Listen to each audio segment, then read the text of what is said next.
Welcome to the channel. Thank you everyone for tuning in. On today's video, I'll be doing a question and answer session.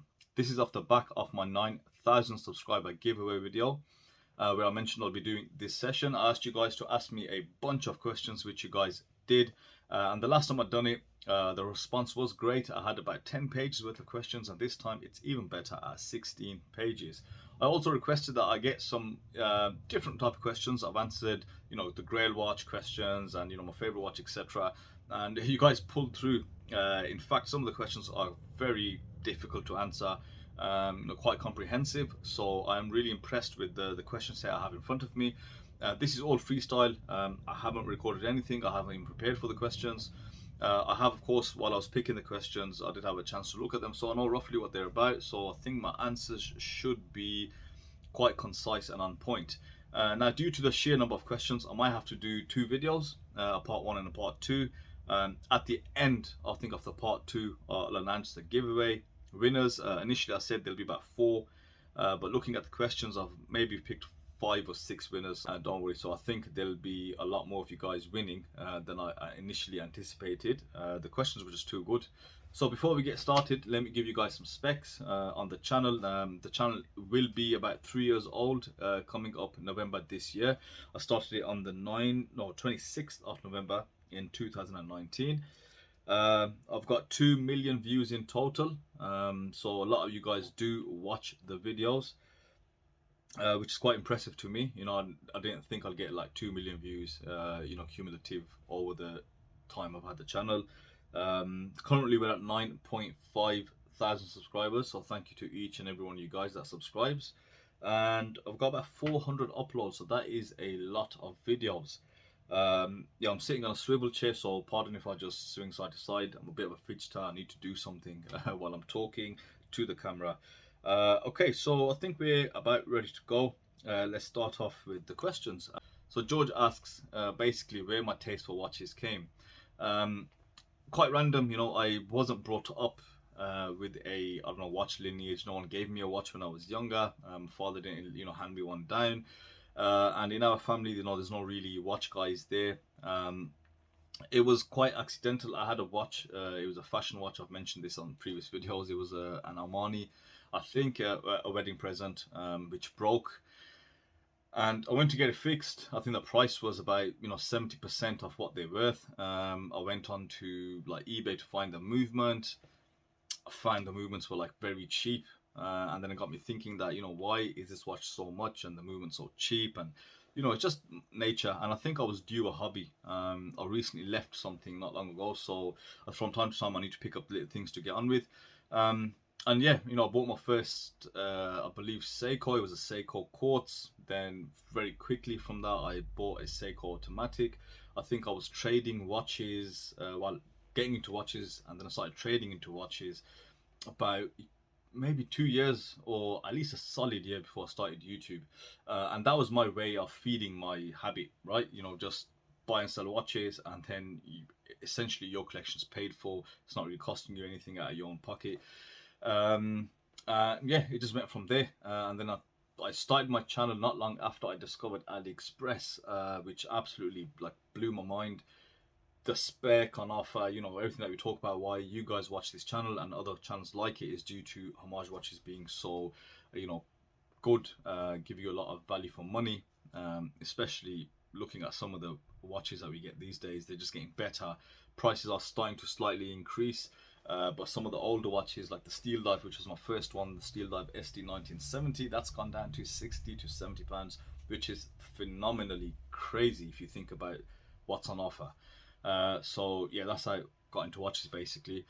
Second question, Dan Seagal. So I recognize that name, Dan. You do comment on a lot of videos, so thank you very much. Appreciate that. And you've been a subscriber for about over a year. So let's check the question out. So Dan asks, you probably don't have a plan to reach 100k subs or something, especially since it's so hard in this AliExpress niche market. Absolutely correct. How do you think you'll be able to achieve such a sub count? Do you have a plan, or have you ever thought about one? In terms of, I've said it previously on my videos, and even how I am as a person and the attitude I give across, I'm not after 100k subs. If it comes, it comes. I might even leave the hobby before that, who knows. I just wanted to put videos out there, make reviews, and just basically my whole reason for starting this channel was getting the AliExpress stuff out to you guys. You know, as I said, I just got into watches, so I don't have that predetermined like that brainwashing, you know, built into me, telling me no, you only have to have a watch from Rolex, you only have to have a watch from Omega, etc. I didn't have the upbringing, you know, that elitist mentality about watches and keeping watches, and that watch snobbery basically. You can see from my early videos, they're very amateur. Not to say they're professional now, but they are significantly better than they were before. It was literally a little box with my phone and had really poor quality, poor sound quality. But to me, that didn't matter. It was just raw passion about the watch. I think it's extremely difficult, if you've never done this before, to go on camera and just start talking to yourself. It's very cringe. You have moments like, what am I doing here? But then, you know, you just get through it, and once you start getting subscribers and videos and comments, you kind of get used to it. So yeah, I don't have a plan. I'm just gonna do what I do, and like you said, it's a great point there. AliExpress niche market, you know, watches are quite niche, and when you're looking at specific kind of watches, you know, if it's not Rolex or whatever, the watches that are quite well known, again, another niche branch off. And then looking at micro brands and then AliExpress homages, you know, the market is small, or your subscriber base is small. That's why a lot of the channels that do these kind of videos, we share a lot of the subscriber base. So yeah, 200k, whatever, it doesn't bother me. So the second part was, what should AliExpress do to make buying from them more appealing to everyone? The Chinese make really high quality watches at low prices and other stuff, not just watches. What should they do to attract more confidence from people? What would you personally like to see being improved about the platform sellers' items? A couple of things. Let's get one thing straight. China will always carry that taboo, especially when it comes to watches. For some reason, we have in our mind we don't want Chinese stuff because it's crap. But the reality is, you get what you pay for. China manufacture how many things around the world? I don't think there's anything that which China doesn't have a hand in manufacturing. So it's not about that, but they do carry this, you know, shadow around with them. A couple of things they need to do. Number one, yes, there is a massive communication barrier, which translates into, you know, like inaccurate descriptions. Pictures are just stock. You know, I think they need to work on just clarity of information. That's what I found. You have to ask a lot of questions to the sellers, and then that's where the comms come into it. You know, for the most part, they're pretty good. You can kind of make out what they're saying, and plus AliExpress has its own inbuilt translator, so you can figure out what you want. But I think in the West, we're used to seeing websites and a clear-cut description, and then we'll buy. We don't really want to ask questions, but I take a different approach on AliExpress. Before I buy anything, I'll contact the seller, number one, to get a better deal, as I think everybody should. And then after that, you know, I've got to ask the questions I need to. And as a reviewer, yeah, you come across just so many discrepancies with what they're saying, and you have to clarify so much. I think the getting there, a lot of people do know about AliExpress, but you know, small things will kind of make it better. But I think as long as it's from China, it'll always carry that, let's say, that little taboo, you know, behind it, where people will kind of think, oh, I don't really want to order from there. Biggest thing being obviously delivery, shipping. If something happens, you know, if you get lockdowns in China, it does significantly affect delivery. But they have improved it since, you know, you first start buying from AliExpress. Is sometimes you can get things in about a week and a half to the UK, so it is getting there. Hopefully that answers the question. Next one, Stargazer. Let's see what you're asking. Hey Zebro, what makes you decide on what watch to wear daily? Is it the occasion, the dress style, the weather, rotation of your collection, or random selection? And well done on reaching another milestone. So Stargazer, a bit of all of them, what you said. Basically, I don't really have a logic behind choosing what I want to wear. Literally on my mood. If I need to pick up and go, it's going to be a quartz. Occasion, yeah, that plays a part. You know, if I've got to go to a wedding, or if it's, I don't know, a special occasion, then I'll pick a dressier watch, maybe like my Saabs or my SCVS. But mainly it's random. But now I think, being in this hobby for a while now, gets to a point when you have a large collection, you're not as bothered. I can wear watches up to a week or two now, and then the only reason I wear another one is because I know I need to put them watches into use. So hopefully that answers your question. Next one, Alexandru, have you ever won a giveaway? Did it feel special? Or just like any of the watches that you get sent for review? I assume handling so many watches does affect the way you enjoy or feel about them. So yeah, another two-parter. First one, no, I haven't won a giveaway ever. Not that I enter many. Um, so the second part is quite an interesting point. Yes, handling so many watches does affect the way you enjoy or feel about them. You lose that honeymoon period, let's say, that initial excitement, and you only actually have it for a watch that you want. So watches coming in for review, it's like any other watch now. You just pick it up, look at it, and you can tell pretty early, within a minute or two, if it's a good watch or not. You look for certain features, you do the tests, whatever, the bezel, the crown, etc. But in terms of something that you want, yeah, it still does feel a bit special. But that period where, when you first get into the hobby, the honeymoon period can last up to 3 weeks, 4 weeks maybe, when you're totally just amazed with the watch. But now it's half a day. But there are some watches which do stand out, and you have that feeling back. And I think that's just down on the person.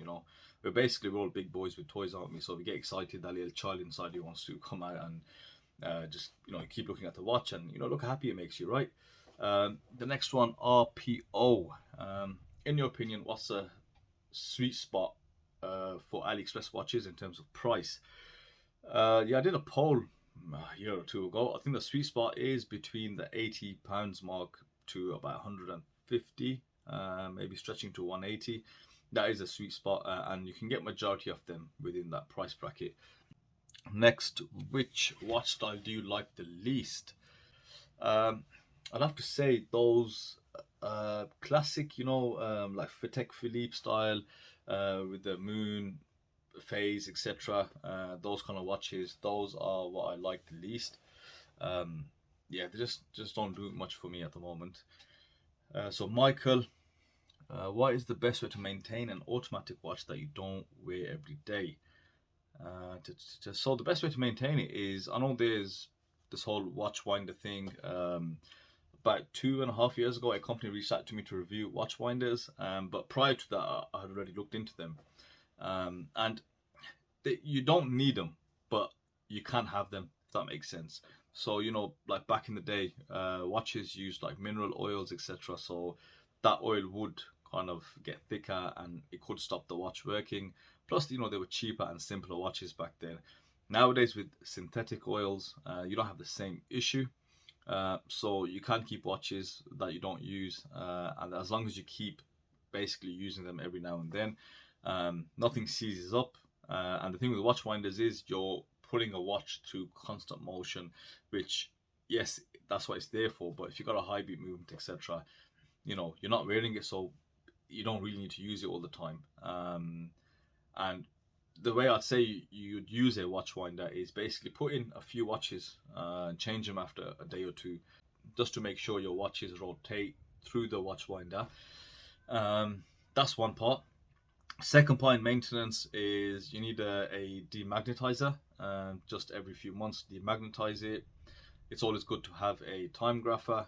It's a bit of an investment, but if you have a collection, it's well worth putting in that £80 or £100, whatever they cost, because you should be able to kind of regulate your watch if need be, or you can see how it's running, so you know when to get it serviced. That's one thing you can do, really. Next question, Jason Bostock. Okay, so a subscriber for about a year. Congratulations on the 9,000 subscribers. Do you use watch winders? Yeah, so the reason, those two questions are actually related, so I did box them up together. So I think I've answered both questions with that one. Next question, Shishank Reddy. Over the months, there have been a few watches that you have been visibly enthusiastic about. I remember your early Steel Dive SC97 videos. So yeah, Shishank, you've been a subscriber for a long time. So for instance, have you had a change of heart about any watch that you initially really liked and recommended? The ones that I recommend, you can clearly tell through my voice. I try to keep a monotonous voice, but sometimes enthusiasm gets straight through it. I haven't changed my mind about them. There is an opinion I used to have which I did change. So if you guys remember when the SKX from Heimdall came out, I mean that was early days of homage watches for me anyway. You know, I was on the bandwagon as well of just blasting Seiko, so everyone called it a Seiko killer. I was definitely on that hype as well. Specs, and that was just specs that kind of impressed me, the ceramic, sapphire, etc. But I didn't mention at that time even that you are comparing a new watch, SKX from Heimdall that came out a few years back, to a much, much older watch.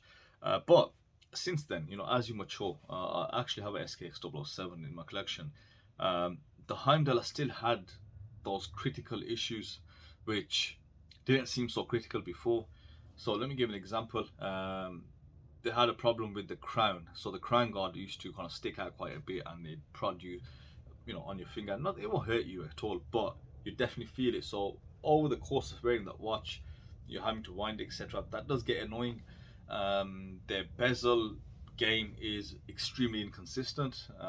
You never knew what kind of bezel you're going to get with the Heimdall SKXs, and there were a couple of issues. But now when you look at Seiko 007, you can definitely appreciate it, and I take that back. I don't think Heimdall SKX is better than SKX 007.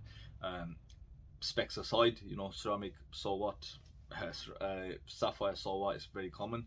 It did impress me in the beginning, but I think the SKX 007 in hand, the case is just brilliant.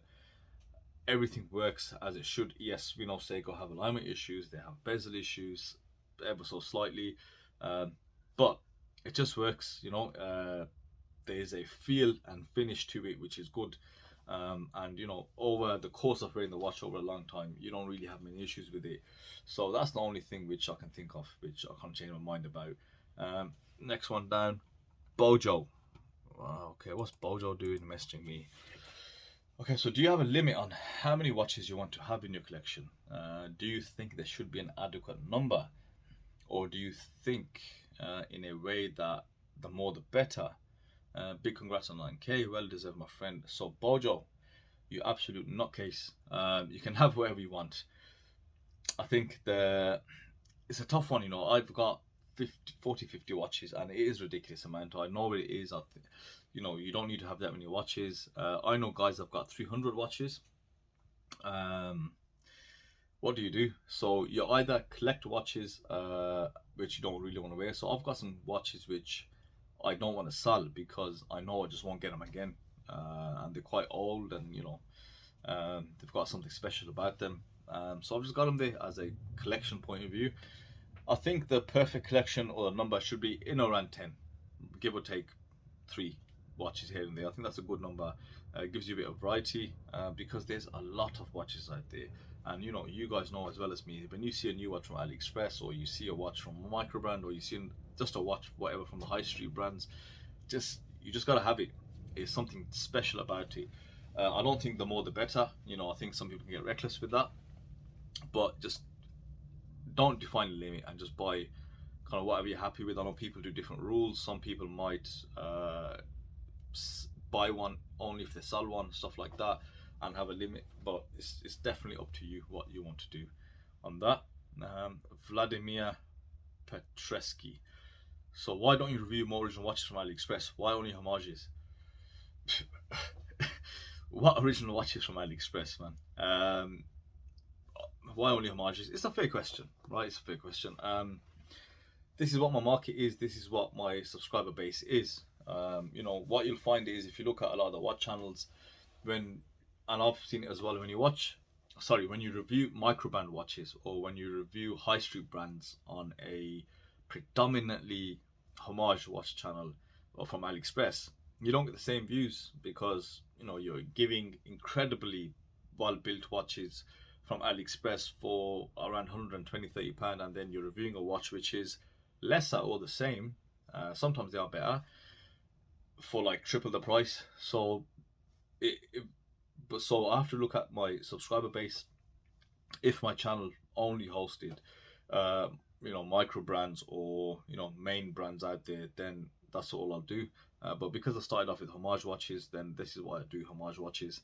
And in terms of original watches from AliExpress, there aren't that many. I know there's like a very cheap bracket on AliExpress, I think below like 20 quid or 30 quid, and there's some random names out there. But I started the channel off with my vision, you know, what I want to review, and then slowly from there I started picking other watches for me to review, for obviously for the subscribers as I built them. So hopefully that answers your question, Vladimir. Mr. Iconic, if you consider all the knowledge you have gained about watches, is there a price you would never pay for a wristwatch? No matter how much money you have in your bank account, even if you have billion. And congrats on 9,000 subscribers. Thing is, if you're a billionaire or a millionaire, you can't spend £100 on a watch. You would have to buy expensive watches. That's why you do it. So yeah, but in terms of up to, let's say, the 10 grand, 15 grand mark, yeah, I can't spend that much money on a watch. It's car money, really, or something quite big or significant. You can't be doing that. And I'd stick to around maybe £1,000 watches. That's probably the limit, because I've got to see something amazingly different for me to want to spend more money. But yeah, I don't think watches. I don't think you should spend crazy amounts, but it's within your means, of course. If you are a millionaire, billionaire, you're going to be looking at the high end of horology, and you got to be within your economic bracket, I suppose. So next question we have V, just simply V. I don't know what happened to your thumb, but if you were to lose your other thumb in any way, would you rename the channel the Thumbless Watcher? V, I'm not planning to lose my other thumb. I don't know. Hopefully I don't lose my other thumb, yeah, because then I need one at least. And I mentioned this before, the thumb, it was an accident in a factory when I was in my early 20s. I was using a bandsaw, and rest I'll leave to your imagination. A couple of people, yeah, have mentioned, oh, your thumb is disgusting, I can't watch this, that, the other. Whatever, don't watch it then. That's all I say. And it really doesn't bother me now. In the beginning, it's a difficult adjustment period, but we watch Paralympians on the Olympics, and a lot of people with disabilities, and I don't know. I don't think so I don't know. Yeah, it's an interesting question. It's definitely different. So that's all I got to say to that. If T, so congratulations on the 9K, bro. How often do you rotate watches? I find myself rotating watches every other day, so I show some love to that watch. Yeah, I get it. And outside of watch collecting, what other hobbies do you have? What football team do you support, if any? And then what's your predictions for the upcoming season?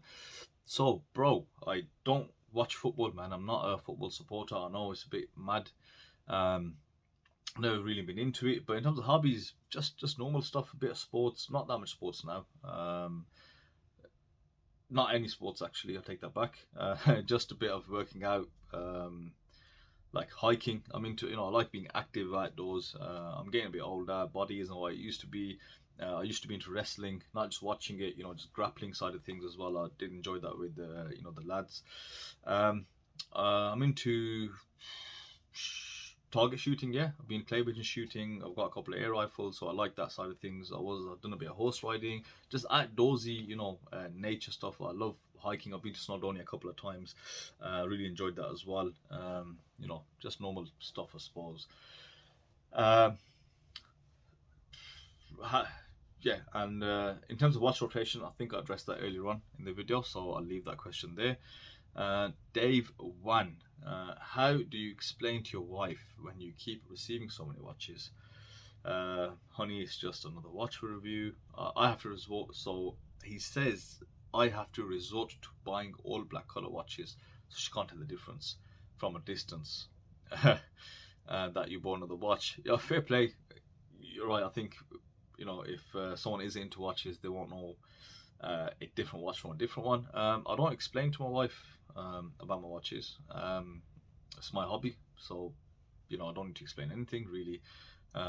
Just I do what I do. As I said, going back to my previous question, that I'll make the hobby pay for itself. So it really has no impact on me. But plus, on top of that, I think we're old enough to be responsible with our own money. So it really is up to us what we do with it. with your house and everything else aside. Just manage yourself really. I don't have that issue, I can say. So next question down, D donk. Okay, there's a lot of D's and donk on the end. So the question is, if watches were all about utility, we would all be wearing Casio. I suppose yes. If it was about the specification list, we'd all be wearing Pagani, San Martin, depending on your price point. When you look at a watch and get an immediate emotional response of yes, yeah, that's me, that's how I buy most stuff. I have to get that immediate emotional response. How do you pick apart that response to understand what drives it? Conversely, when you look at a watch and go no, same question. Has this thrown any light on your preferences? For me, watches are an emotion driven hobby, but I like to know what drives them, mostly Seiko styling. Yeah, forgot to say congrats on the 9k subs, and keep telling it as you see it. You're one of the few ones who do. Damn right. Okay, so I get what you're asking. It changes, it does change. Like I said, in the early days, it's all about specs. Specs drive your passion. You're like, yeah, I want the next spec. But then sapphire and ceramic get pretty boring. And it's such a welcoming sight to see an aluminium bezel, right? Or a matte brushed steel bezel. But nowadays, what drives me is just pure finishing. Because, AliExpress, what people outside of AliExpress don't understand, the watch brands, the major watch brands, they're not doing anything amazing. A lot of the times you're spending like 70-80% more than you should. I understand to a certain point about overheads, etc. But, in terms of just a watch, treating it as it is without the hype and the market and all that background in it, it has to be the level of finishing for me now. And it's been that way for the past maybe 2 years. So even San Martin, right, they're sitting at the top of AliExpress. But I'll be first to really criticize San Martin, because in my head, you're charging a lot more. So is the finishing that much better? And I'll call San Martin out straight away. I don't think all the watches are amazing, but the majority of them are. So I just look at that, the smaller little features, the way the bezel moves, the sharpness or edginess on a bracelet, the finishing on the bracelet. Those cases I say in every video that I review, the watches that have that chamfered polished edge, that satin brushing, that's what drives me to a watch now. And if the watch is a bit basic and doesn't have those features, I'm not really interested. But when a watch has all that, and facets and, really fine detailed hands and hour markers, that's what I'm looking at. And this is what gets that emotional response from me these days. So next question, Alan Wright, congrats on the 9k. Given unlimited resources, would you rather have a mainstream watch, a PVC, Rolex, or an independent watchmaker, Roger Smith? I'm sorry, Alan, I don't know who Roger Smith is. Yeah, well, it goes back to the question that was asked earlier. If you got unlimited resources, then yeah, you'd have the high-end watches. And I'd probably have a VC, a Vacheron, not an AP. I'm not an AP fan, over a Rolex, but there are a couple of Rolex watches that I do like. So yeah, it's just down to your resource really. But as I said earlier, like most of us can buy a Rolex. They're not that expensive really, but it's silly money for what the watch is. So it really has to be something amazing for you to spend that money, I think. And of course, the higher end horology is. They do a lot more. There's a different level of quality there. If you just look at how, for example, Breitlings are put together, every part is analysed by an individual person, so you understand there's a cost to that. So hopefully that answers your question, Alan. Bev, hello Bev. He's an old timer there. I remember you, Bev. Well done on 9k. My question is, if you were just starting your watch channel and knowing what you know now, what would you change or improve on? Okay. My video and audio, as I touched upon it earlier on in the video. Yeah, as I said, when I first started off, I didn't want nothing to hold me back. Really, I should have took my time and researched on what camera I need and how to get the best audio. But I've got this crazy drive. When I get it about something, I don't stop. I just go straight into it. And you can see this. Go check out my older videos. The video is slightly grainy. The audio is not the best. Even I'm talking and my watch is somewhere else, and it's quite difficult to really look at a watch and do the review. without looking at it from your point of view. You have to look at it from what you guys see. So I'm still working on that. Of course, I've got to a point where I'm happy with the video quality. I'm all right with the audio. I think to get any crisper, clearer audio, you got to invest money in like mics, and the setup I have doesn't allow for that. The mic will be hitting me in my face right now and stuff like that, so I don't want any of that. I think the microphone's okay. And just, you know, the little things I've learned over how to use your videos and how to edit them and how to do the b-rolls, etc. So yeah, if I started it again, like I said, there's a lot of videos where I didn't really get a lot of subscribers, but I got lots of views. But that was just down to poor presentation. So I would improve my presentation skills. And you got to remember, I rarely script. In fact, I don't ever do it. All the reviews that I do, I have like a spec sheet in front of me like this, and then I just talk about the watch as I see it. So there is a lot of heavy editing involved, but yeah, I don't really write down a script for the reviews. I just, as somebody said, call it as I see it. Next question, Marius. Congrats on the 9K. Do you plan in the future to start your own micro brand, or perhaps a limited edition original design watch especially made for your channel? Marius, in all honesty, starting my own micro brand, I don't have the time. I barely have time to do reviews. These days I've got job and kids and family commitments, and as well as your own, you got to look after your health. You've got to do things that which make you happy as well. So yeah, micro brand nowhere near yet. An original design made for the channel, why not, if someone offers to make me one. As far as me coming up with one, I'm not that creative. I'm good at criticizing or reviewing something, but when it comes to imagination, yeah, I don't really have that much imagination as I used to be honest. So hopefully that answers your question. Old fellow, next question, old fellow. If some super rich man offered you a limited budget to buy just one watch, but on the condition that it would be the only watch for the rest of your life, would you accept it? No, I wouldn't really accept it. It's a crazy scenario anyway, which I get it why, but yeah, I wouldn't accept it because I don't think you can just keep that one watch. You'll get bored very quick. Next question, Kieran Pine. Can you say if the Steel Dive SD 1953 sub has been improved quality-wise since its original release? I can't, Kieran. I only looked at the model that I looked at. I don't know if it has been improved. I think there was a couple of issues. The bracelet wasn't the best, and I think the bezel was a bit iffy, if I'm not mistaken. But Steel Dive do improve watches, but they don't tell anyone. I found that with the SD 1970. I done a comparison between the version 1 and the version 2, but they didn't really announce they'd done a version 2. They just made it a bit better or a bit different.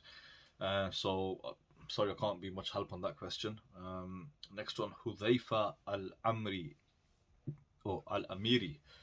Okay, the question to you is, what inspired you to start the channel, and what actually inspires you to keep the channel alive and growing? The real passion.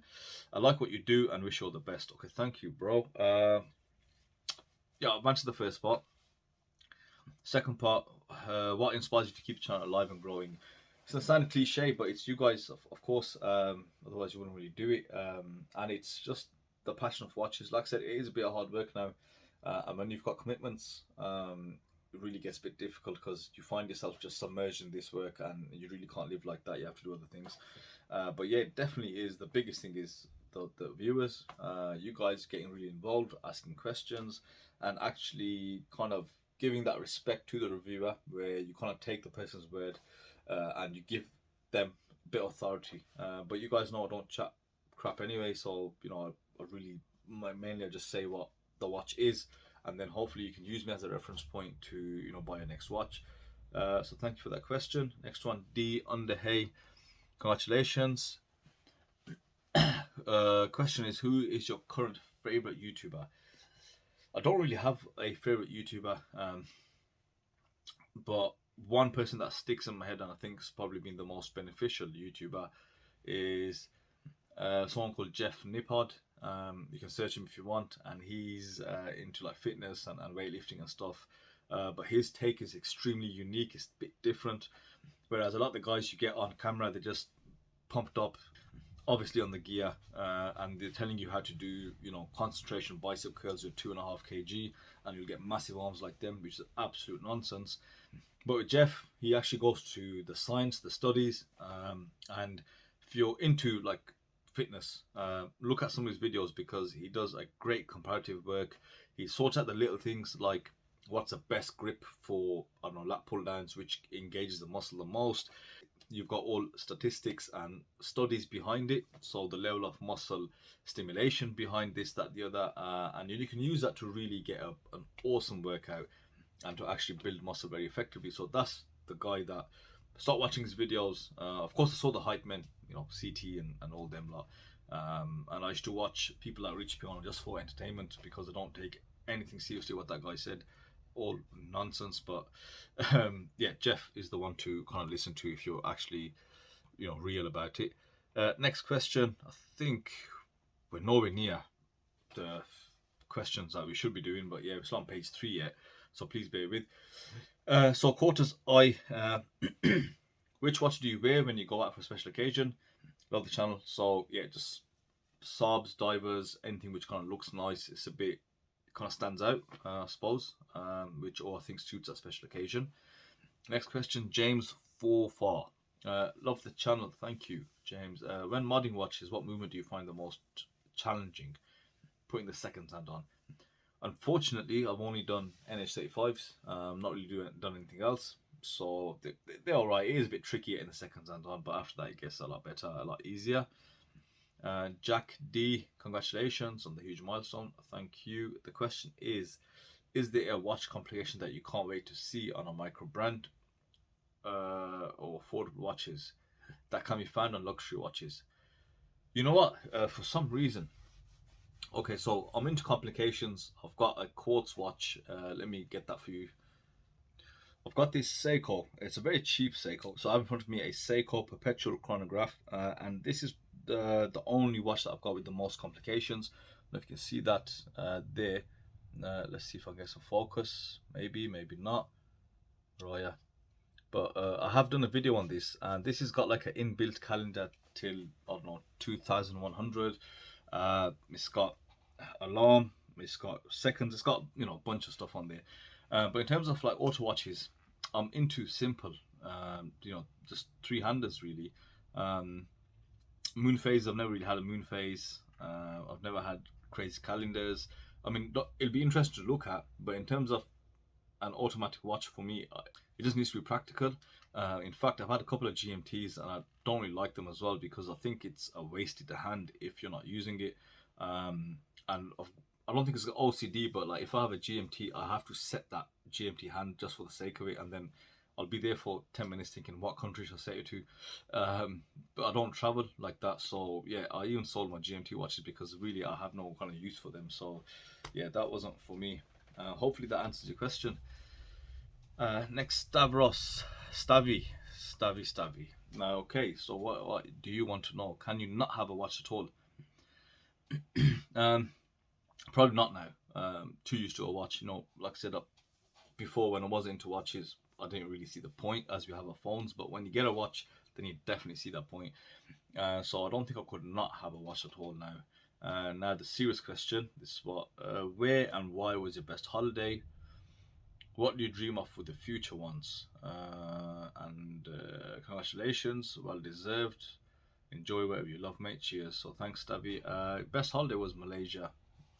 Very like serene, peaceful country. I really liked being out there. And if I were ever to move out of the UK, I'd probably go Malaysia. It's a really nice place that really did impress me, and I really enjoyed it. So hopefully that answers your question, Stavi. Next one, Jim G. Okay, congrats on the milestone. Is there a specific video you really enjoyed making more than the others? And is there one you disliked more than the others? Not a specific video, but like somebody pointed out in the questions, there are some videos where you'll definitely hear my enthusiasm for the watch. But other than that, I really enjoy making comparison videos. It's a learning exercise for me. As you are comparing them, you see subtle differences to larger differences. So it really gives you a hands-on experience with the watch, and you kind of become a subject matter expert. So yeah, love comparisons. Is there one that you dislike more than others? I think the type of videos that I do dislike is those mundane, like same videos. So I think Submariner homages got to a point where it's just like eating the same thing day in day out. I literally find it difficult to get enthusiastic about that. And you can probably hear it. It's a very dead, monotone voice because I don't know what to say. In all honesty, it's like it's a sub homage. Like what, what do you want from me, guys? So that's what I'd probably dislike at the moment. So next question. Niche 777, congrats. Would you wear two watches at the same time, and how cool is that on a scale of 1 to 10 in your opinion? I have worn two watches. I normally wear two watches because one of my closest mates is into watches. So if I need to show him a watch, I'll wear two. I'm sure you guys have seen pictures of Fidel wearing 2, 3, 4, 5 watches, but that's because the man needs to know different time zones and see who's coming for him from and from which angle. But yeah, it's cool. It's pretty cool. If you got a reason to. Other than that, I think I've seen someone wearing a watch on the ankle, which is a bit silly, but each to their own. You're free to do what you want.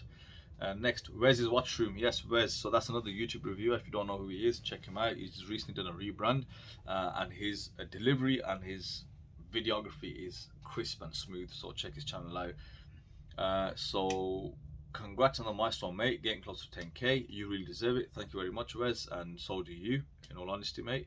As for the question, what is your favorite watch you've ever built, and what's your favorite that you've reviewed? Okay, the favorite one that I've reviewed, 400 videos. I don't know. Like, I think brand wise, I think the Suggest Daytona homage was really good. I really like that Proxima bronze Samurai homage. Really enjoyed that as well. And the MM300s from Proxima that I did. My early on comparisons, and most, if not all, the comparisons I've done, I really enjoyed them. So the favorite watch that I've ever built, let me show you guys. Just hold on. So here's one that I built recently. Done a video on this. So this is the Saab 33 transformed into a Saab 37 using the Uncle Seiko dial. And here's one that I modded a while ago, and I really like. I didn't expect how good it'll turn out, and it turned out absolutely amazing. Let me see if I can get some zoom or focus on here. Focus here, mate. No, but I've featured this on video anyway. So it's a Seiko Samurai homage by Proxima, and they had that really complicated jungle dial on there. I took it off and I basically bought a Monster Gen 1 dial, this yellow and black, fitted it with black MM300 style hands, and I put a orange seconds hand because there's a bit of orangey red text below the 6. I'll see if I can get a closer picture up when I do the editing. I love how that watch looks. It's got a very tool-like appearance. I love that yellow. I love the colors, and I really do like the Seiko Samurai case anyway. And that and the Seiko Saab. And yeah, next question. So thanks for that question, Wes. So Gold Fools, do you think that the up and coming quality Chinese companies like San Martin will ever be accepted by the mainstream watch reviewers as a credible member of the righteous horological order, or will their origins always haunt them? So Gold Fool, that's a very good question. That's what a lot of people think. And this is the difference between mushroom brands, micro brands, and your mainstream brands. As long as small companies like San Martin, like Seastern, Pagani Design, as long as they keep producing watches, as long as they maintain consistent branding, then to me they are micro brands. I don't consider them to be mushroom brands. A mushroom brand would be like something like Siegflammer, just brands that pop up here and there. They're not really doing anything. And some brands like Tendorio and stuff like that, I don't really rate them as a brand because literally they've just taken a watch and just printed a random name on there. Which you can argue most of them do that, but Pagani Design, kind of makes their own watches, even though they're homages. San Martin do the same thing, and as long as they can maintain that, then they are legitimate micro brands. But what you'll notice is a lot of micro brands go the Singapore route, where they say they're a Singaporean micro brand, but in reality they're Chinese. which gives them just a bit more credibility. It's just the name China. We've got this mad thought process in our head where you hear China, you get a massive red flag, and that's going to be rubbish. It's not the case, you know. Yes, cheap stuff does come from China, but so does expensive stuff, and they've got to stick to just key things and maybe take a page out of, you know, the Western marketing book in order how to market their watches.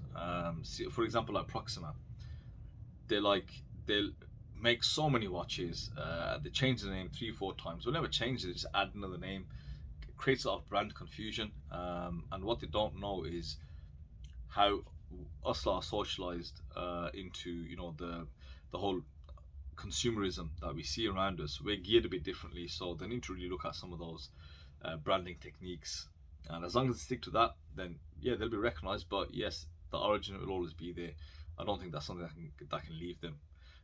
So next question, Daniel Himmelberger. Congrats on the milestone. Thank you. Why don't more manufacturers make no date designs, or at least offering that as an option? I think that's starting to change now, but it's again the people, right? You know, everyone's used to a complication.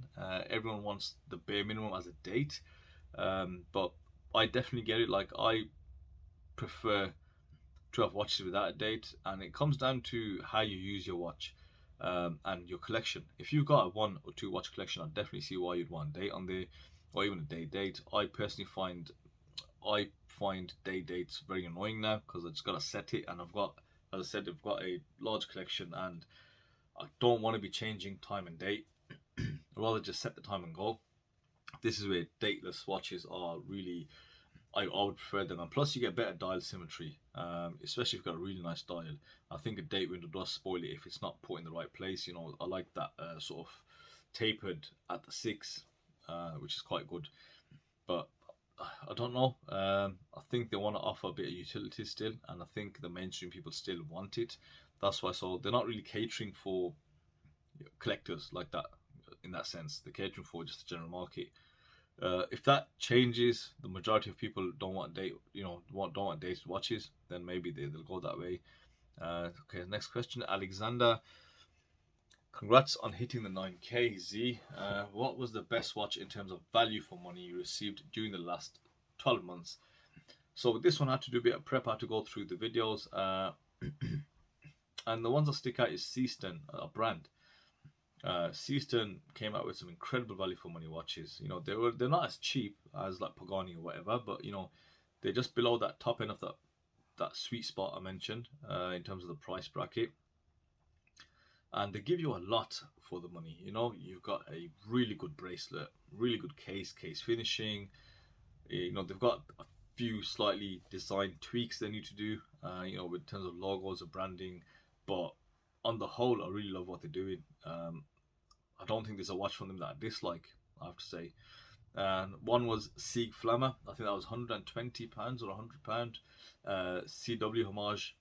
Everything was right. Yeah, it was a bit big. It had a rough case back as far as I can remember, but the finishing, the case, absolutely stunning.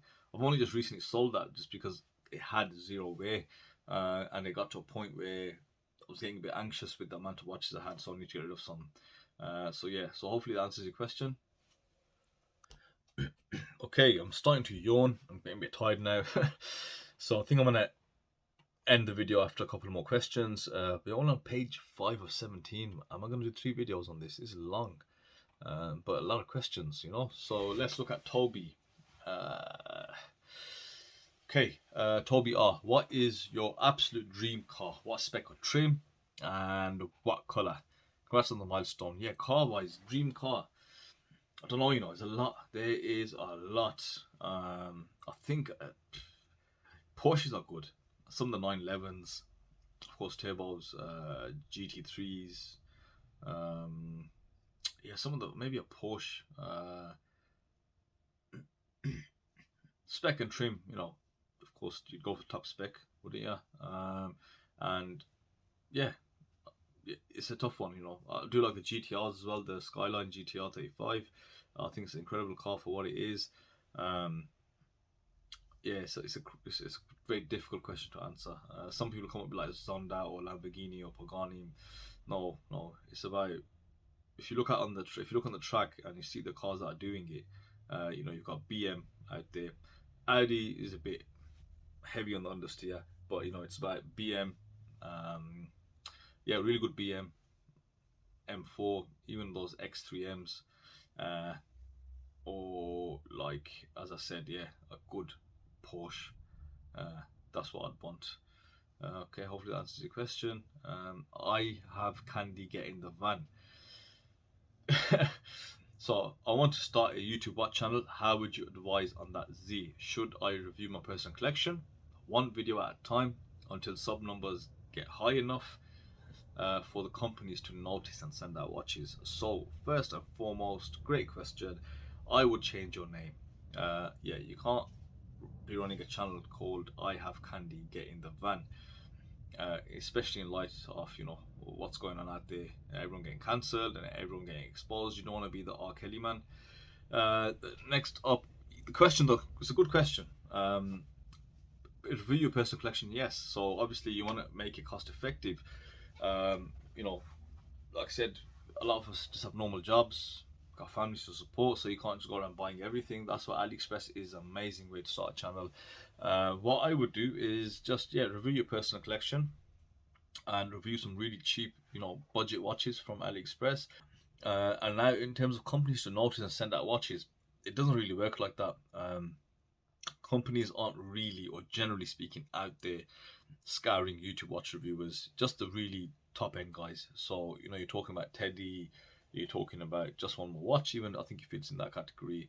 And some of the really highly rated watch channels, then they'll probably have contracts and get scouted. But people like us, you have to kind of ask the question, but that's only if you've got a bit of, rep, maybe 5-8K subscribers.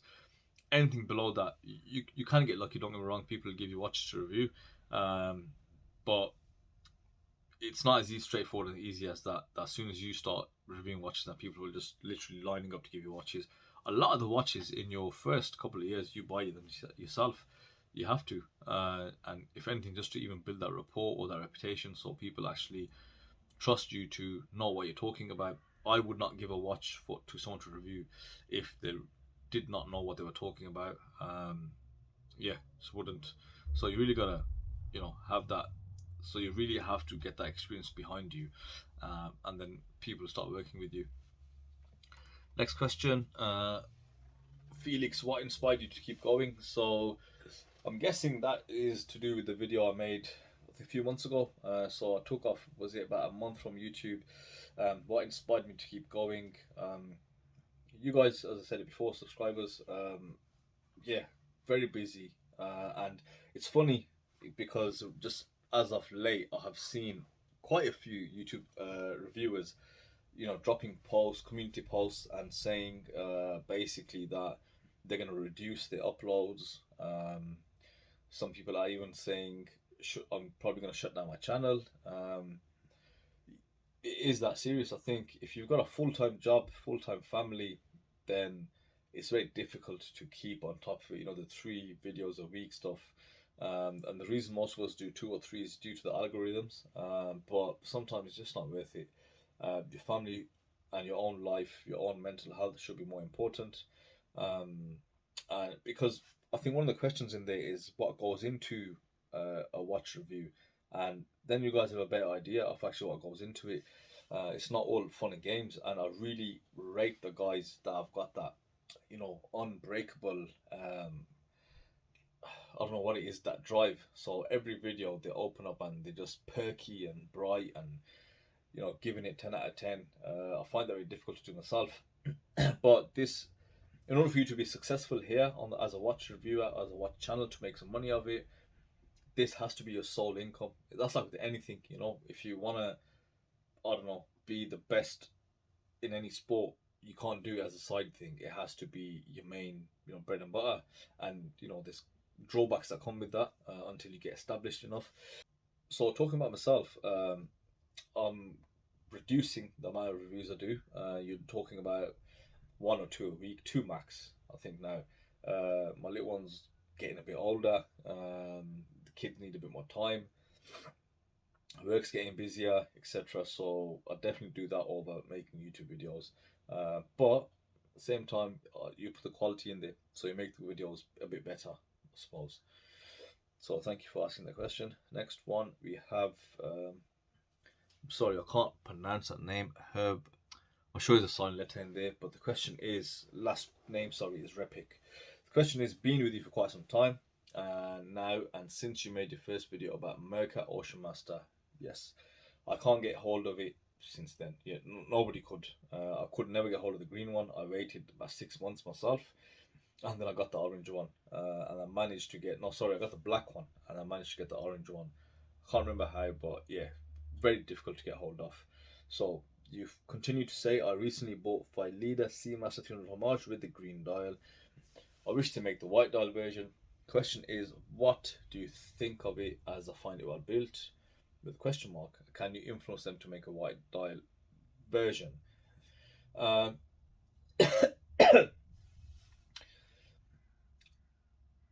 So I reviewed the Philida N No Time to Die Homage.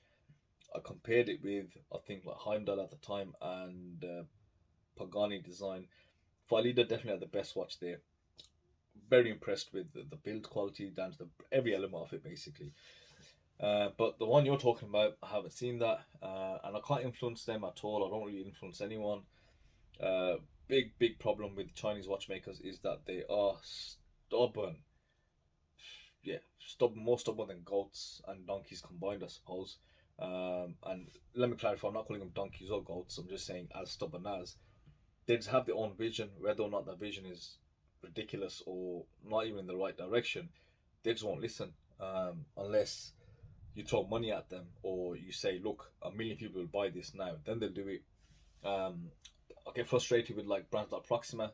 They can do so well, and I've given them tons of advice. Slowly, little things they'll take on board, but they really don't want to hear what you got to say. And in terms of like influencing anyone, I don't work for them. If anything, this is what people need to get their head around. Reviewers, by us reviewing a watch, we're giving that company free advertisement, which they don't get anywhere. We're putting them on a platform. We are putting them on a platform. You got a guy sitting in China in an apartment who's put his name on a dial, wants a watch going out. He sends it to free to a reviewer. The reviewer gets excited that he's got a free watch and gives it 10 out of 10. The watch is amazing, But you've given free advertisement, so if you've got a 10k subscriber base, 20k, you might get 8k views. That's 8,000 people that you've given them direct kind of exposure to. If 30 people buy it, it's more for him really. And so this is where I kind of get why watch reviewers will charge companies to make a review. I have no issue with doing that. I don't think people need to explain it. I don't do it myself personally at all, but I get why. If you've worked so hard to get 300,000 subscribers, then somebody should pay you for your time to make a review. But then it's up to you to be balanced in your review, and it's up to subscribers to actually see through nonsense and actually see if you are telling the truth or not. There is a way to do a review as well, but I can talk about that some other time in more detail. Next question, Joker. What is your opinion on whether electronic devices like smartwatches should be called watches? Oh, so a provocative question there. They are watches, I get it, but I also get why people say they're not watches because they're mini phones. And I know people who've got both. They actually don't refer to smartwatches as watches. They know what they are. But yeah, call it what you want. Andy Holton, congrats on your milestone. What is your favorite cheese? Cheddar, Andy. I'm not a massive cheese man. Different types of cheddar, mild, medium, and of course the strong stuff. Cathedral City. I do like a bit of mozzarella, and that's about it. I'm not cheese connoisseur. Next question, Charlie X. Awesome giveaway. Do you know who was your first subscriber without being a member of your family? Yeah, my boy, my mate. He was the first subscriber, but member of the family also. Anyone that I don't know, if that's what you're asking, I don't know who the subscriber was. Andrew Lineberger, what got you into automatic watches? Thank you for your channel from Denver, North Carolina. Andrew, I touched upon it briefly earlier on in the video.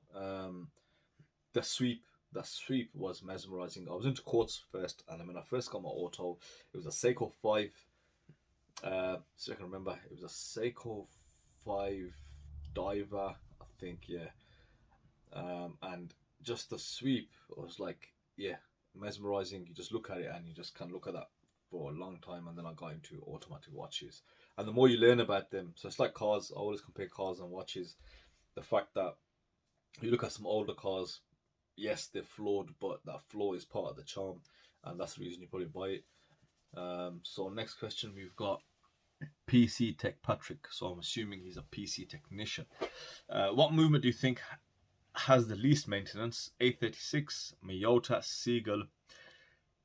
I am learning to build Seiko mods, and I want to have one special watch to offer for more money with a long warranty from me. And right now I'm just doing NH35s and Bs. There's nothing else. NH35s, low cost, extremely low maintenance, bulletproof engines. It's like a Honda Civic. I wouldn't look at anything else. Yeah, I know people get bored, but what, you get bored of liability? That's crazy. Yeah, Miyotas, I've not really messed with them, but the thing with NH35, they're cheap, they're mass produced, they are incredibly precise, really well built. I've opened my fair share of NH35s and 36s. They don't go wrong. And at £25 for replacement, you know, why would you service one as well? So I'd stick to NH35s. I would definitely prefer NH35 over many things out there. They're just solid, you know, you can't beat them. They're reliable, and the accuracy is, for a cheap watch, and how mass produced it is so accurate, and it's one of those things which Seiko have just smashed it at the park. I'd say stick to that. That's the movements I use for my mods as well. So next question, Dax Cheng. What you got for me, Dax? Congratulations on 9k. Been watching your channel for some time and didn't realize I wasn't subscribed. Yeah.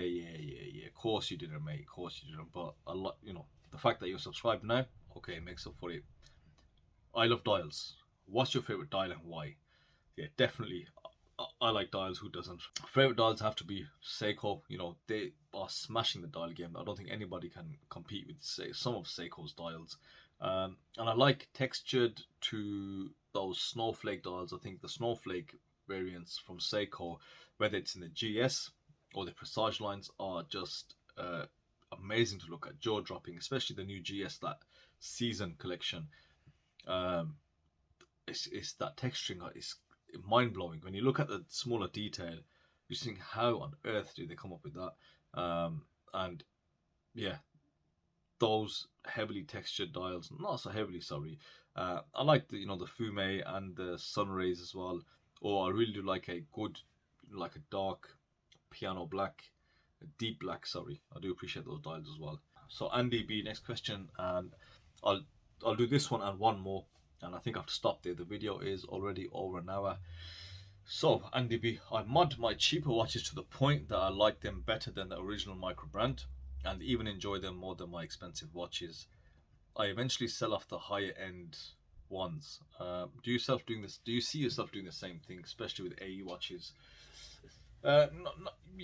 I mean, I do bits of what you're doing. So sometimes I'll mod a watch, and I like it. You know, case in point, that Seiko that I showed you. Well, not Seiko, the Proxima, and of course the Saab 35 that went into the 37. But yeah, I wouldn't. But I don't think that they can replace what you have, because value is still value at the end of the day. If you're not planning on selling them, you know, fair enough.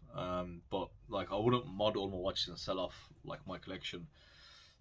I like most of my watches for the original looks, so I'll just kind of keep hold of them. Yeah, so I don't see myself doing the same thing. Next question, Andrew Quick. Another long-term subscriber. So this is what Andrew says. Hey, somehow I want to watch in one of your previous giveaways, so please rule me out of this one. But I still have one question. how's that little quartz Seiko treating you? And generally, how close are you going? How close are you to going fully quartz for your daily? So we've got two questions Andrew Cook has, and yeah, let me show you that quartz actually. So I still have that quartz, and as I said in the review, that the sapphire crystal, the overall looks. So it's got the little sob similarities with the Dauphine hands and the shiny owl markers. The bracelet's good. I still really like it. A touch small it is. I mean, I haven't got massive wrists. They're 6.5 inches, but it's a really good watch. Very comfortable, and it looks the part. And I can't believe that Seiko kind of gave this for that price they did, because they're a bit all over the place at the moment. So it's a really good watch. How close are you to going fully quartz? No, for my daily, no, not close at all. I enjoy it all really. So I'm wearing a quartz now. It's a modified Pagani design, I suppose, the best way to call it. But yeah, I'll wear them for like activities as well. So if I'm going to do a workout in the garden, I'll put a quartz watch on. Number one, it's a beta. Don't mind if it gets damaged, and I sometimes use the stopwatch on it. But yeah, I like to enjoy autos and quartz for different reasons and different times. So no, the second part of your question is, oh, you got three questions in one question. Okay, is 37mm a sweet spot or not? It's a good question. For some, I think it is, because a lot of people say 36, 38. I think the range is between 36 and 42 for a 6.5 inch wrist is great. All between that range. I think most important is the lug to lug. That needs to be under, ideally, 48mm for it to be a good fit. But 37 is a good spot. I think 38. It depends on the watch case as well. Some cases need to be a bit bigger. Some need to be a little smaller. And I think something like the Saab 38 is bang on for the Saabs. And like for some watches, the 36, like the Explorers, etc., again, it just seems very proportionate and just right. So it just varies a bit. Okay, the next question that Andrew Quick asked, how many other watches are you going to peel potatoes with? So if you don't know what that is referencing the newer watch by San Martin. It was a 62 Mass Homage. They came out with a 38mm, I believe. That's the one. And again, going back to what I said, I'll test San Martin. I'll hold them to their claim. And I found that bracelet was quite sharp and edgy. And I wanted to do that for myself. I wasn't really going to record that before. But just across the potato, it shredded that potato, right? As you guys saw. So that's quite sharp. And this is my point, was that they've done, don't get me wrong, San Martin have done a lot of things since they first came out. They've mastered the bezel game. They've mastered the crown game, etc. They've done a lot of good things, but there's still room to improve. So if you're going to up your price by £150, let's say, you can't have that edgy bracelet. I mean, some people say it's not edgy and it's okay, or it's not refined and it's not okay. You can peel a potato with it very easily. I wasn't even trying hard. Just smash that potato up, right? But I don't plan to peel any of the potatoes with a watch, should I say. Let me see what other questions I've got before I stop the video.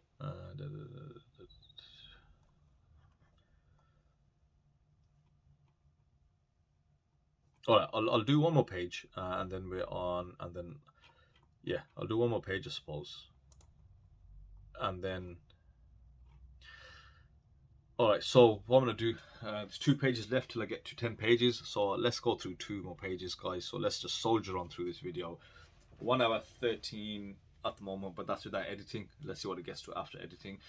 So Kevin Taylor, do you still enjoy air rifles as a hobby? How did you get into that? And is there such a thing as a Grail air rifle? If so, what is yours? So Kevin, I still enjoy air rifles as a hobby. I went recently clay pigeon shooting. I put up a couple of videos on my Instagram, and it was a good shot. I got 2 clays in one.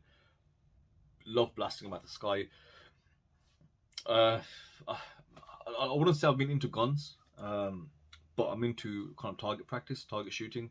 So I bought an air rifle a long time ago, maybe 10 plus years ago. It was a cheap one, break barrel, but it was full legal strength within the UK, and I got really good at it.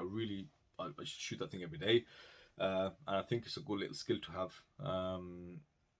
And a Grail air rifle, I don't know. I don't really look into them that much. I know you got PCPs and got some really expensive ones. For me, as long as it shoots pretty accurately, and it's low maintenance, that's what I like. Um, but I suppose there is a Grail air rifle if you're really into that. But right now I've got what I've got. I enjoy the repeater because I don't want to load, but I do miss that break barrel strength. Being the full legal limit. I love that semi-auto one I have. It's so much fun. Just loading it up takes absolutely ages, but once you got it locked and loaded, you can take out so many different targets at the same time. It's a really fun little gun. So hopefully that answers your question, Kev. Next question, David Cooper. I enjoy your detailed reviews. Do you have a bias against certain features? For example, I like numerous black dial watches, but move them on as I don't think I actually like a black dial or soon get bored with them. Kind of get what you're saying there, Dave. Similarly, I wouldn't buy a watch with 22mm lugs. Yeah, I'm biased against. Yeah, there is a bit of bias, of course. So similar to what you said, like that piano black dial, or if it's a really nice dial, really finished, a case that's really finished well, nice polished chamfered hour markers, the Dauphine style hands, depending on, of course, the style of watch. So if I see certain features that really stand out, then you will show bias towards that because it's what you like and it's what calls to you. You got to remember, guys, what is a YouTube reviewer? For me, a reviewer should have his own personality and his own opinion and viewpoint. There's nothing wrong with that. Otherwise, you can see everything yourself. Sometimes I struggle calling and seeing watches. Like, there's no point me telling you the dial is like this when you can see that dial. But you should have me here as someone, look at it from my point of view. And there has to be a bit of what you like, a bit of personality in the review, should I say. So, yeah, bias towards certain features, of course. Next question, Zamseg. Any chances and updates on your other channels, so that just for the modders? So those of you guys that don't know, I did try to open a secondary channel, was called Just for the Modders. At that point, I had got into modding like quite heavy. So I made a series of how-to videos, all NH35, and got kind of stuck. I thought I had plenty of content to make, but the only other content I make is any watch that I modify, just put it on there. But I'm not doing nothing different, so I stopped doing that. But I have covered kind of everything you need to do for a DIY project, and then when I knew I couldn't really keep that Just for the Modders channel, I couldn't do the upkeep of it. I put, I think, the majority of the videos onto this channel, so you can go over to Just for the Modders, check out the guides there. They're quite comprehensive, and they cover pretty much everything you need to do to NH35. I'll tell you about in the comment section, Zam, let me know what else I can do different for that channel, so I might consider doing a video on that. Next question, Jolinaj. Buyer's remorse. Which watch purchase did you regret the most? I've told this story before. I regretted the Saab 33. Well, I didn't regret it. I bought it and I was just so underwhelmed by it. So I bought it about 3 years ago, and I paid £150 for it. I mean, I got it at a bargain then, really, and it just underwhelmed me. I was expecting so much because the pictures on that watch just look incredible. But then, as you guys know, if you follow the channel, I wanted it again because it got discontinued, and I wanted to have that watch. I appreciate it a lot more, definitely. So I've got myself another one, and yeah, I didn't have buyer's remorse. I had the opposite. I had seller's remorse. The next one now, John B. Congratulations on the subscribers. Have you ever took your wife? Congratulations on the subscribers. Have you ever took your wife to a watch shop and asked her to guess which watches you like? I did with my wife, and it was funny the one that she guessed. No, I haven't ever been to a watch shop, so I don't mind taking my missus there. But yeah, I do obviously show my missus the watches that I like, and yeah, they have a different taste most time. They're like pretty watches or watches that look quite slick. And me, I like tool watches or watches they consider ugly. That's it, really. Stephen Thompson, congratulations on the milestone. My question is quite personal and not watch connected. Okay, how did you damage your left thumb? I fully understand if you don't want to answer. I'm unfortunately I'll be having surgery on the 8th of August, so I won't be able to join live. Keep it the content. Oh yeah, I did say I shall do a live. Yeah, I've answered the question, Stephen. Hopefully you can see this video and answer the question there. So Alex Prendido, congratulations. So for the question, which is the watch that in the photos you liked the most, and when it arrived you were deeply disappointed? Yeah, so two definitely spring to mind. The Duca, yeah, in the pictures it looked like the Rudland IWC homage. Nothing like the pictures, of course. I slated that on video. And then you've got the Pagani Design GS homage. The only issue really I had with that is the dial color. It was way different than what the picture showed it to be, and I did make a big deal out of that because it was one of those ones where it's not the color that you expect, and in your head you've got different vision of what the watch should be, and when it comes it's something different, and it kind of just pee you off quite a bit. Let me tell you that, guys. So last page now, last page. Jerry Jensen. I like the Seaston and Tactical Frog. I think you have reviewed both. Yes, I have. Which one has the best coral blue dial? In my opinion, Tactical Frog has the most vibrant coral blue. In fact, I did ask Seaston about the colours. So the blues, yellows, I think those two, they were a bit pale in comparison to the Tac Frog. And that's because it's the particular doxa they homaged, which when you look at the pictures of the original, it is a much paler colour. It's a bit more pastel slightly, rather than so vibrant. The Tactical Frog is vibrant to a point where it can't hurt your eye, but it's a very rich teal colour. So hopefully that answers your question. The Tac Frog has probably got better coral blue than the Seaston. So next one, Bad Robot. Yeah, Bad Robot, I recognise your name as well. So another milestone, congratulations. When buying a watch for yourself to wear, do you have a set of specifications that a watch must have? Size limits, movement, model, materials. If so, what are they? And then further, great channel, great reviews, keep them coming. So thank you, Bad Robot. I don't limit myself to specs. I'm generally open-minded. It's how it looks together. So don't mind aluminium on a bezel. I don't mind like mineral glass. I think I've not really had any acrylic crystals. There are a massive deal breaker for me at the moment. It's just because I've never had one, and I like durability in my watches. I don't want to be sitting there polishing every few weeks. Yeah, materials, movement. Yeah, movement is another deal breaker. If it's I don't know, like a Miyota 8.2 or the 8000 series, I'll be kind of put off by it. But if it's N35 and above, yeah, why not? And yeah, as I said in the beginning, it's everything, just how it looks together, how good it looks. You know, some quartz watches look amazing as long as they're built well. So I think one of the case in point I can think about is Forzo. Can't remember top of my head, but it's that light blue dial I had. So it's a VK63, but the case finishing and the dial was great to look at. Very nicely done. You know, it was exceptional, no doubt. So it's something which I really liked. So next one down, Corbin. Congrats on 9K. I love the effort you put into videos. It's paying off, so thank you, Corbin. My question is, what was your first ever watch, and what was the watch that developed your passion for them?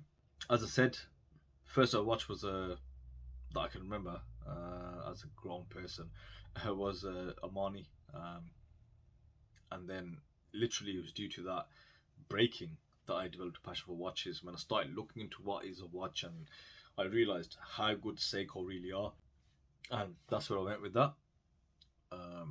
Okay. Next question, Alan Morris. What do you think about Rolex watches, and would you ever buy one?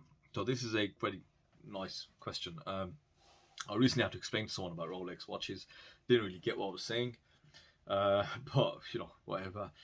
Thing with Rolex watches, in my opinion anyway, I think they're worth a couple of grand at most, minus the precious metal ones, minus the really specialist or the really complex movement ones. But in terms of your general like bog standard Rolex sub, Datejust, etc., you know, look at the case. They're very simple cases. There's not a lot done to them. The dials are very simple and easy to do. The hands, The QC isn't, you know, as people think it's top of the world. No, Rolex have got amazing marketing, and for those of you guys that know, just think about diamonds. The way that diamonds are, let's say, rated, and how diamonds are made to be rare and scarce, it's the same thing what Rolex have done, is creating that demand for the watches, you know, trying to give that illusion that they can't make enough. Yeah, and as a watch goes, you know, there's watches that are like under £400 that are finished much better than a Rolex.